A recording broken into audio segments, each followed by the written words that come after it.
Dorothy Washington walked slowly through the busy airport terminal, her small black purse held tight in her hands. At 82 years old, she moved carefully, but with purpose.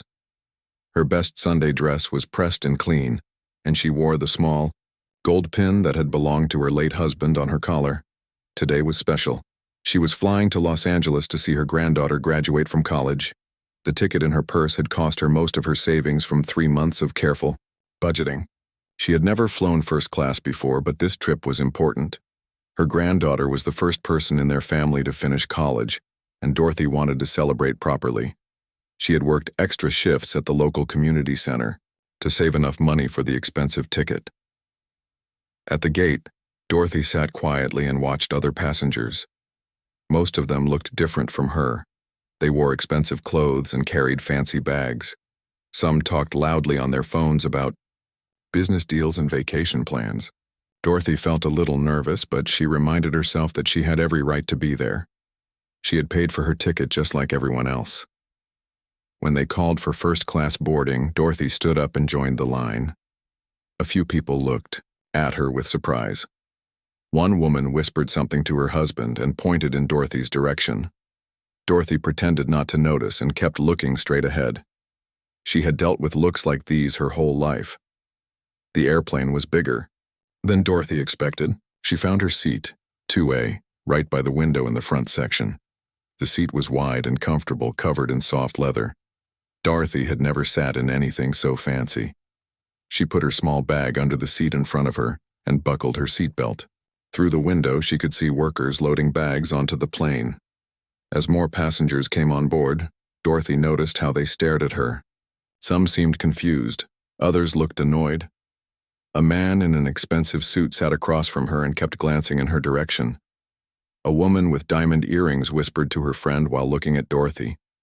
The feeling in the air was uncomfortable, but Dorothy had experienced this before. She took a deep breath and tried to stay calm.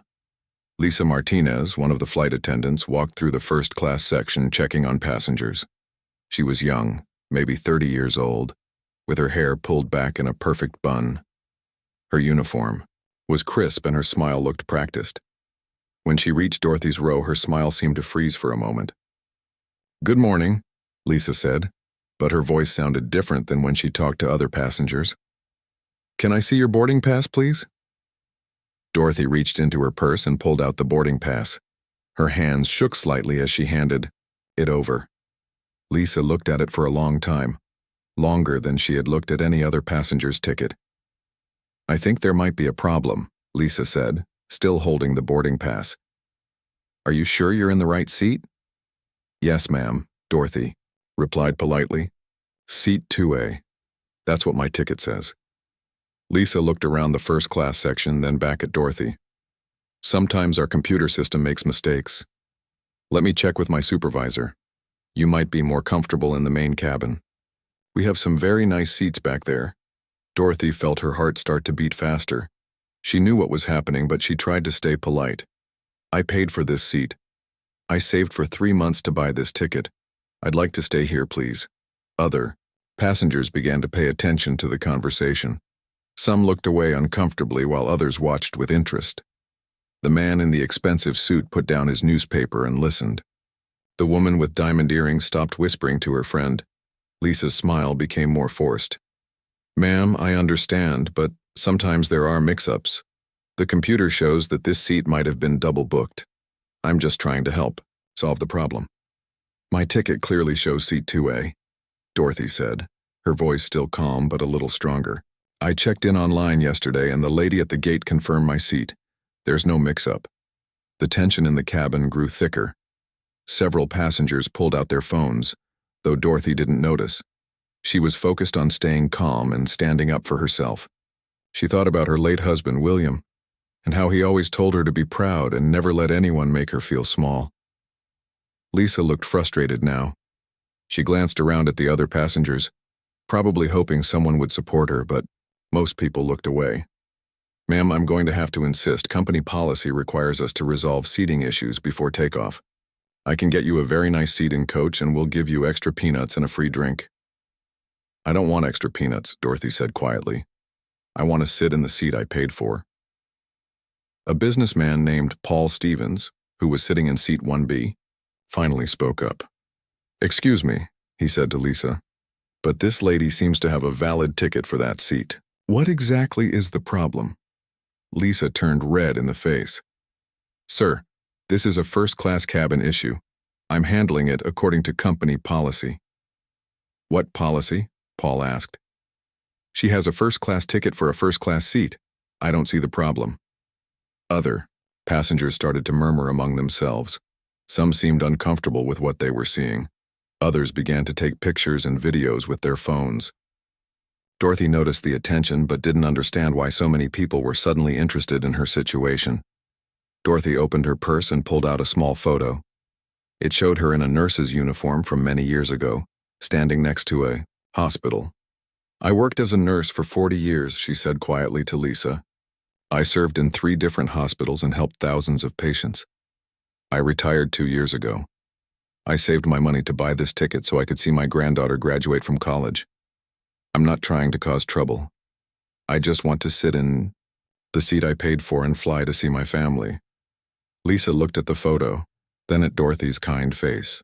For a moment she seemed uncertain. But then she straightened up and put on her professional mask again. "Ma'am, I'm sorry, but I'm going to have to call my supervisor. If you don't cooperate, we might have to call security." The word security made several passengers gasp.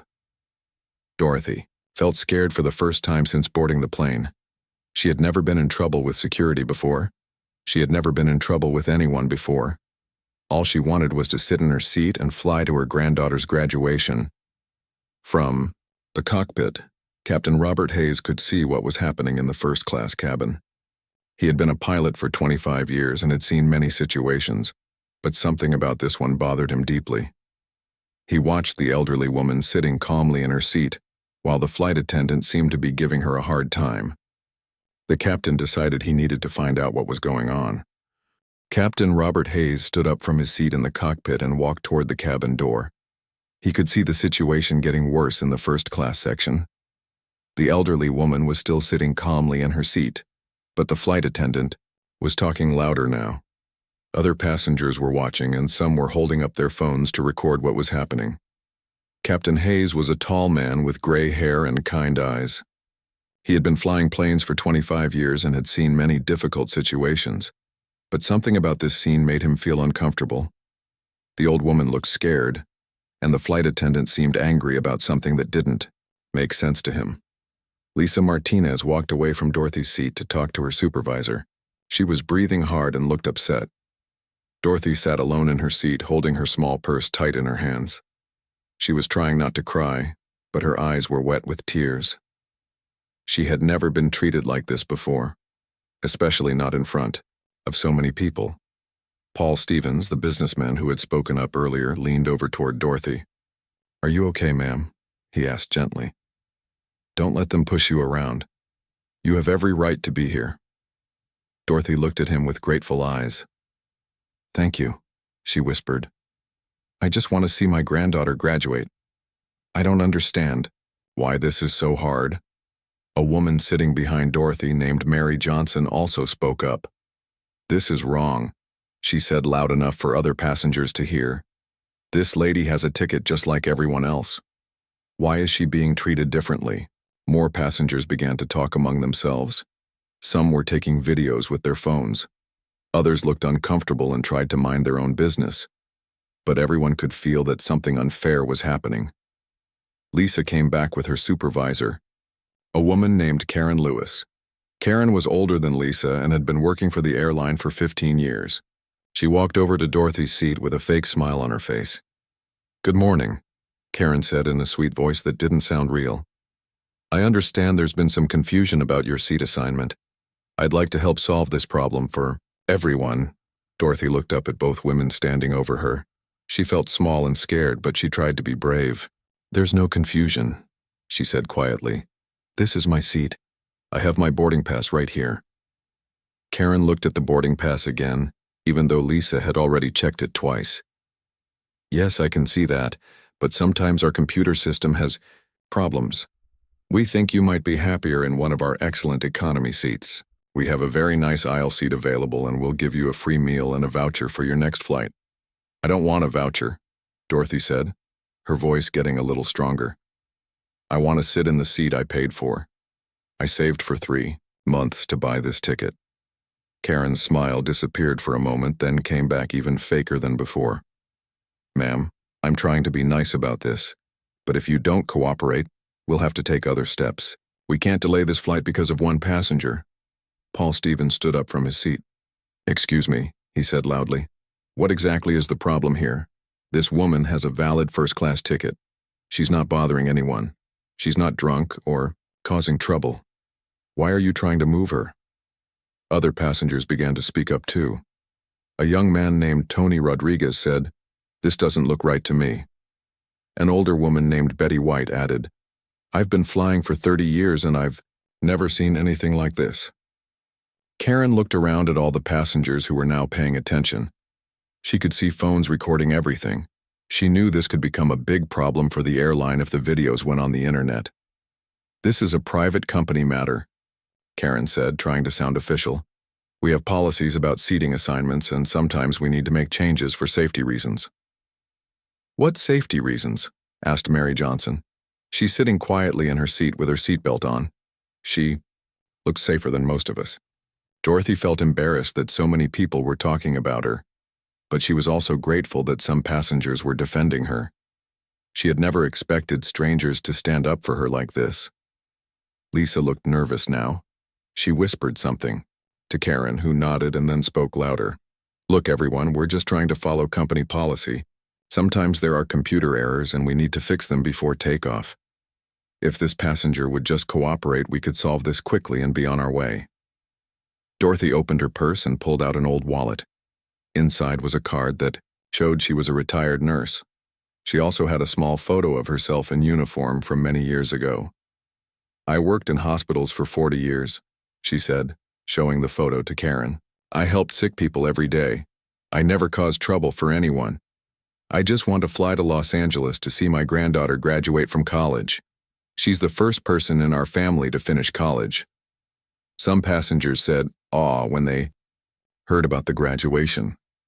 Others looked even more upset with the flight attendants.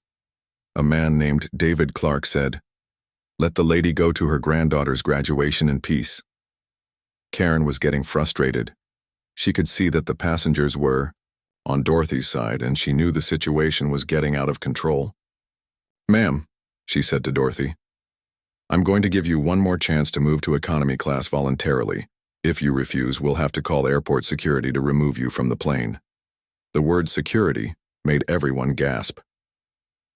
Dorothy's hands started shaking. She had never been in trouble with police or security in her entire life. The thought of being dragged off the plane in front of all these people made her feel sick. "Please don't call security," Dorothy said, her voice breaking. "I haven't done anything wrong. I just want to sit in my seat." Paul Stevens stood up again, and this time he was angry. "This is ridiculous," he said loudly. "You're threatening to call security on an 80-year-old woman who has a valid ticket. What kind of airline is this?" Other passengers began to talk loudly too. Some were angry, others were taking more videos. The whole first-class section was becoming noisy and upset. That's when Captain Hayes decided he had to do something. He walked into the cabin and saw Dorothy sitting in her seat, looking scared and sad.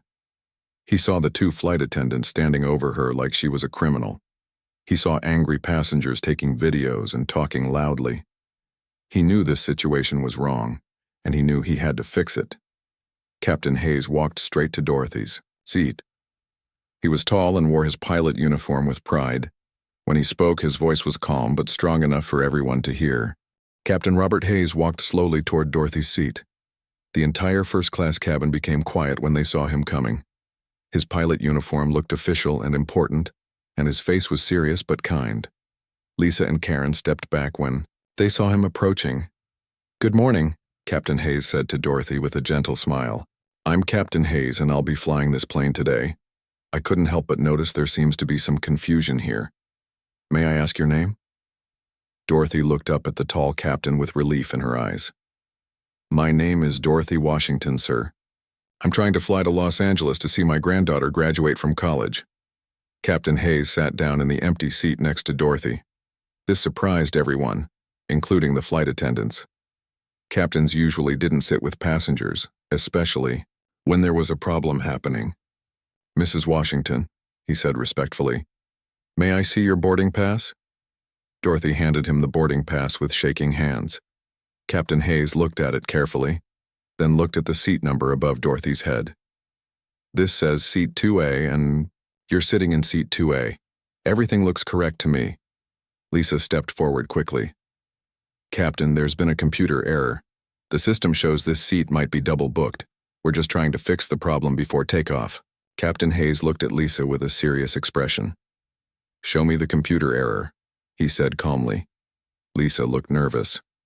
"Well, it's not exactly showing on the screen right now, but these things happen sometimes. We thought it would be easier to move Mrs. Washington to economy class to avoid any problems." "Easier for who?" Captain Hayes asked. His voice was still calm, but there was something in his tone that made Lisa look uncomfortable. Captain Hayes turned back to Dorothy. "Mrs. Washington, tell me about your granddaughter's graduation." Dorothy's face lit up a little bit. "Her name is Angela. She's 22 years old and just finished studying to be a teacher. She's the first person in our whole family to graduate from college. I'm so proud of her." "That's wonderful," Captain Hayes said with a real smile. "You must be very excited to see her walk across that stage." "Yes, sir. I saved for 3 months to buy this ticket. I wanted to do something special for such an important day." Dorothy's voice was getting stronger as she talked about her granddaughter. "Captain." Hayes noticed the small gold pin on Dorothy's dress. It looked like a military medal. "That's a beautiful pin you're wearing. Does it have a special meaning?" Dorothy touched the pin gently with her fingers. "It belonged to my late husband, William. He served in the Vietnam War. He was a sergeant and received this bronze star for helping save other soldiers during a dangerous mission." Captain Hayes leaned forward with interest. "Your husband was a war hero?" "He never liked to call himself a hero," Dorothy said softly. "But yes, he saved several men when their unit was attacked. He got hurt pretty bad doing it, but he said it was worth it to bring those boys home to their families." The passengers around them were listening to every word. Many of them had stopped looking at their phones and were paying attention to Dorothy's story. Captain Hayes could see that she was a special person with an important history. "What did you do for work, Mrs. Washington?" he asked. "I was a nurse for 40 years. I started working at the military hospital when William came back from the war. I wanted to help other soldiers who were hurt like he was. Then I worked at 2 different hospitals in Atlanta, taking care of sick people." Captain Hayes felt his respect for Dorothy growing with every word she spoke. 40 years of taking care of others. That's incredible service to your community." Dorothy nodded modestly. "I just did what I thought was right. People needed help, and I knew how to help them." Karen, the supervisor, tried to interrupt. "Captain, we really need to resolve this seating issue so we can take off on time."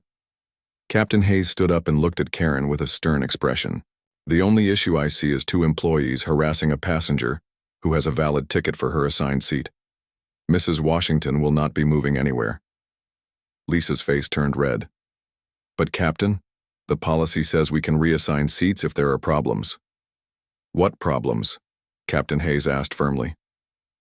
"Mrs. Washington has her ticket. She's in the right seat, she's not bothering anyone, and she's clearly a distinguished member of our community. I don't see any problems except the ones you 2 are creating." The passengers began to clap quietly. Paul Stevens said, "Thank you, Captain. This is the right thing to do." Captain Hayes turned to address all the passengers in first class. "Ladies and gentlemen, I want to apologize for this disruption. Mrs. Washington is exactly where she belongs, and anyone who has a problem with that can talk to me personally." Dorothy wiped a tear from her eye. "Thank you, Captain Hayes. I was getting scared that I wouldn't make it to Angela's graduation." "You'll definitely make it," Captain Hayes assured her. "And you'll get there in the first-class seat you paid for." Lisa and Karen stood there looking embarrassed and unsure of what to do next. Other passengers were still holding up their phones, recording everything that was happening. Captain Hayes looked at his flight attendants with disappointment. "Lisa, Karen, I want to speak with both of you privately before we take off." "Right. Now I think you should apologize to Mrs. Washington." Lisa looked down at her shoes. She knew she had been wrong, but it was hard to admit it in front of everyone. "I'm sorry, Mrs. Washington. I made a mistake." Karen also apologized, though she didn't sound as sincere as Lisa. "We're sorry for the confusion." Dorothy, being the kind person she was, accepted their apologies gracefully. "It's okay. Everyone makes mistakes sometimes." Captain Hayes was impressed by Dorothy's grace and kindness, even after being treated so poorly. He realized that this woman represented everything good about service, sacrifice, and dignity. Her husband had served his country in war. She had served her community as a nurse, and now she was being treated with disrespect on what should have been one of the happiest days of her life. He made a decision that would surprise everyone on the plane. "Mrs. Washington," he said, "would you mind if I made an announcement to all the passengers about who you are and what you've done for others?" Dorothy looked surprised. "I don't need any special attention, Captain. I just want to get to my granddaughter's graduation." "I know you don't need it," Captain Hayes said with a smile. "But I think everyone on this plane should know what an honor it is to fly with someone like you." Captain Hayes walked back to the cockpit with a heavy heart. He couldn't stop thinking about Dorothy Washington and everything she had been through. He sat in his pilot seat and picked up the microphone that connected to all the speakers throughout the airplane. Usually he would make a simple announcement about the weather and flight time, but today was different. He pressed the button and began to speak. His voice was calm, but full of emotion. "Ladies and gentlemen, this is your captain speaking. Before we take off today, I want to share something special with all of you. We have a very important passenger on board this flight, and I think everyone should know about her." Throughout the airplane, passengers stopped what they were doing and listened. In first class, Dorothy looked confused and a little worried. She didn't like being the center of attention. Captain Hayes continued. "In seat 2A, we have Mrs. Dorothy Washington. She is traveling to Los Angeles to watch her granddaughter graduate from college. This granddaughter will be the first person in their family to finish college, and Mrs. Washington saved for 3 months to buy her ticket so she could be there for this special day." Passengers throughout the plane began to smile. Some looked toward the first-class section, trying to see Dorothy. "But that's not the most important thing about Mrs. Washington," Captain Hayes said. "She worked as a nurse for 40 years, taking care of sick people in hospitals. She spent her whole life helping others feel better when they were hurt or scared." Dorothy felt tears coming to her eyes. She had never had anyone talk about her life like this in front of so many people. Captain Hayes took a deep breath before continuing. "Mrs. Washington's late husband was Sergeant William Washington. He served our country in the Vietnam War and received the Bronze Star for bravery. During a dangerous battle, he risked his own life to save several fellow soldiers. He brought those men home to their families, even though he got badly hurt doing it." The airplane was completely quiet now. Even the flight attendants had stopped working and were listening. "So today," Captain Hayes said, "we are honored to have Mrs. Dorothy Washington on our flight. She represents the best of what America is about: service to others, sacrifice for family, and love that lasts a lifetime." When Captain Hayes finished his announcement, something amazing happened. Passengers throughout the airplane began to clap. The clapping started quietly but grew louder and louder. People in economy class were clapping, people in first class were clapping. Even the flight attendants were clapping. Dorothy sat in her seat with tears running down her face. She had never expected anything like this. She looked around at all the passengers clapping for her, and she felt overwhelmed by their kindness. "Captain." Hayes put down the microphone and walked back into the cabin. He moved slowly down the aisle toward Dorothy's seat. Every passenger watched him as he approached. When he reached row 2, he stopped and looked at Dorothy with great respect. Then Captain Hayes did something that surprised everyone.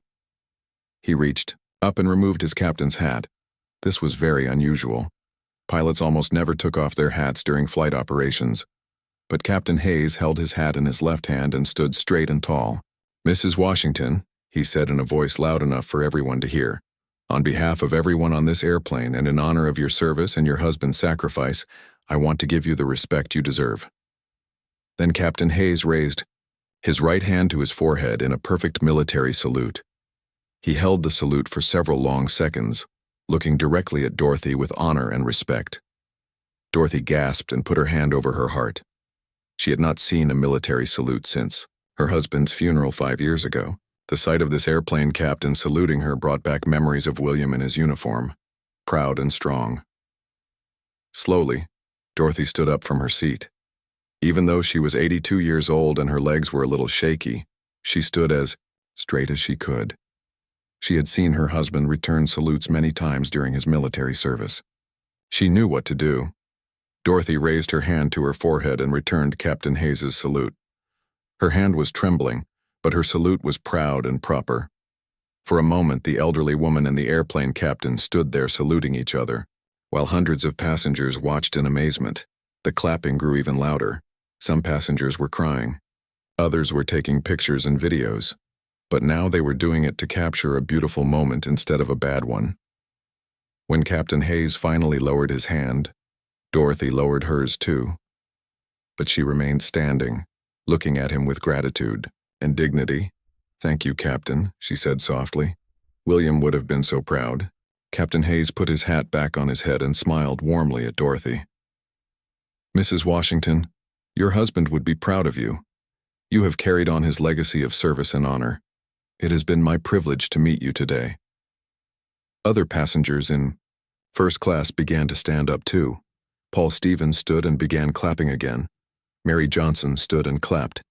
Soon everyone in first class was standing and applauding Dorothy. The standing ovation spread throughout the airplane. Passengers in the middle section stood up and clapped. People in the back of the plane stood up and clapped. Flight attendants stood up and clapped. Everyone on the airplane was honoring Dorothy Washington. Dorothy looked around at all these strangers who were showing her such respect and kindness. She thought about William and how he always told her that good people would recognize other good people. She thought about Angela, her granddaughter, and how proud she would be when Dorothy told her about this day. Lisa Martinez, the flight attendant, who had caused all the trouble, walked up to Dorothy with tears in her eyes. "Mrs. Washington," she said, "I am so sorry for how I treated you. I was wrong, and I hope you can forgive me." Dorothy looked at the young woman and saw genuine regret in her face. "Of course I forgive you, dear. We all make mistakes. The important thing is that we learn from them." Lisa nodded and wiped her eyes. "Thank you for being so kind to me, even after I was so rude to you." Captain Hayes watched this exchange and felt proud of both women. Dorothy for her grace and forgiveness, and Lisa for her honest apology. As the passengers slowly sat back down, Captain Hayes returned to Dorothy's seat one more time. "Mrs. Washington, is there anything special you would like me to tell your granddaughter when we land? I'd be happy to call her and let her know her grandmother is on the way." Dorothy's face lit up with the biggest smile anyone had seen from her all day. "Would you really do that, Captain?" "It would be my honor," he replied. The airplane finally took off and Dorothy settled back into her comfortable first-class seat. But everything felt different now. Instead of staring at her with unfriendly looks, the other passengers smiled at her warmly. Instead of feeling alone and scared, Dorothy felt surrounded by new friends. Paul Stevens, the businessman who had first defended her, moved to the empty seat next to Dorothy. "Mrs. Washington, would you mind if I sat here for a while? I'd love to hear more about your nursing career." Dorothy was happy to have someone to talk to. "Please call me Dorothy. And yes, I'd enjoy the company." Paul told Dorothy that his own mother had been a nurse during World War II. They talked about how nurses had to be brave and strong to help people during difficult times. Dorothy shared stories about some of the patients she had helped over the years, and Paul listened with great interest. Mary Johnson, the woman who had spoken up for Dorothy earlier, came over to introduce herself properly. "Dorothy, I wanted to thank you for your service. My father was also in Vietnam, and I know how hard it was for the families back home." "It was hard," Dorothy agreed. But William always said we did what we had to do because we loved our country and each other. Soon other passengers began coming up to Dorothy's seat to talk with her. A young teacher named Susan Martinez wanted to hear about Dorothy's granddaughter, who was becoming a teacher too. An older man named Frank Thompson shared that he had also served in Vietnam and knew some of the places where William had been stationed. Dorothy had never experienced anything like this on an airplane before. Usually people kept to themselves and didn't talk to strangers. But something about what had happened earlier made everyone want to connect with each other. Lisa Martinez, the flight attendant who had caused the problem, came by Dorothy's seat several times during the flight. Each time she made sure Dorothy had everything she needed. She brought extra blankets, offered the best snacks, and made sure Dorothy's water glass was always full. "Dorothy," Lisa said during one of her visits, "I want you to know that I've learned something important today. I realized that I made judgments about you based on how you looked instead of who you are as a person. That was wrong, and I promise I'll never do that again." Dorothy patted Lisa's hand gently. "We all have things to learn, dear. The important thing is that you're willing to grow and change. That takes courage." Captain Hayes came back to check on Dorothy twice during the flight. The first time he brought her a special pair of pilot wings that the airline gave to VIP passengers. "These are for you," he said, pinning the wings to Dorothy's dress next to her husband's military pin. "Thank you for flying with us today." The second time Captain Hayes visited, he had his phone in his hand. "Dorothy, I have someone on the phone who wants to talk to you." Dorothy looked confused until she heard a familiar voice coming from the phone. "Grandma, is that really you?" It was Angela, Dorothy's granddaughter. Captain Hayes had called the university and managed to reach her between classes. "Angela, baby," Dorothy said, taking the phone with shaking hands. "I'm on the airplane coming to see you graduate." "Grandma," the captain told me what happened. "He said you're a hero and that everyone on the plane loves you. I'm so proud of you." Dorothy talked to Angela for 10 minutes, telling her about the flight and all the nice people she had met. Other passengers listened and smiled as they heard the love between grandmother and granddaughter. When the plane began to land in Los Angeles, Captain Hayes made another announcement. "Ladies and gentlemen, as we prepare to land, I want to remind everyone about our special passenger, Mrs. Dorothy Washington. Tomorrow she'll watch her granddaughter Angela graduate from college. Let's all wish Dorothy and Angela the best as they celebrate this important family milestone." Again, the passengers clapped and cheered. Dorothy waved to everyone, feeling like the luckiest grandmother in the world.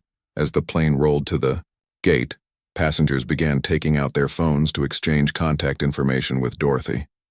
Paul Stevens gave her his business card and said, "Dorothy, if you ever need anything in Los Angeles, please call me. My family would love to meet you." Mary Johnson wrote down her email address. "I want to stay in touch with you. You've inspired me to be a better person." Even some passengers from economy class came forward to meet Dorothy before leaving the plane. They had heard Captain Hayes' announcement and wanted to thank her for her service. When it was time to leave the airplane, Captain Hayes and the entire flight crew stood at the door to say goodbye to Dorothy personally. Lisa Martinez hugged her and whispered, "Thank you for forgiving me. You've taught me something I'll never forget." Captain Hayes walked with Dorothy to the gate where Angela was waiting. Angela was a beautiful young woman with Dorothy's kind eyes and bright smile. When she saw her grandmother coming down the jetway, she ran forward and hugged her tight. "Grandma, I can't believe what happened on your flight. Captain Hayes told me everything. You're famous." Captain Hayes introduced himself to Angela and told her how proud she should be of her grandmother. "Angela, your grandmother is one of the most remarkable people I've ever met. She handled a difficult situation with grace and dignity. You come from a family of heroes." Later that evening, some of the passengers who had been on the flight began posting their videos and photos on social media. The story of Dorothy Washington and Captain Hayes' salute spread quickly across the internet. People all over the country saw the video of the elderly woman returning the military salute with pride and dignity. The airline company saw the videos too. Within a week, they contacted Dorothy to apologize officially for what had happened. They offered her free flights for life and asked if she would be willing to speak at their employee training sessions about treating all passengers with respect. Dorothy agreed to help with the training, but she didn't want the free flights. "I'd rather you give those free flights to other military families who need to travel," she said. 3 months later, Dorothy received a letter from a young flight attendant in Chicago. The letter said, "Dear Mrs. Washington, I saw your story online, and it changed how I do my job. Yesterday, I helped an elderly man who was having trouble with his seat, and I treated him the way I saw Captain Hayes treat you. Thank you for showing me what respect looks like." Dorothy smiled as she read the letter. She thought about William and how he always said that one person could make a difference in the world. She realized that sometimes the most important thing you can do is simply stand up for what's right and treat others with kindness. Angela did graduate from college, and Dorothy was there in the front row, wearing her pilot wings and her husband's military pin. As Angela walked across the stage to receive her diploma, Dorothy thought about how proud William would have been of both his granddaughter and his wife. The story of Flight 447 became a reminder that every person has value and deserves to be treated with dignity no matter how they look or where they come from. And Dorothy Washington became a symbol of grace, strength, and the power of forgiveness.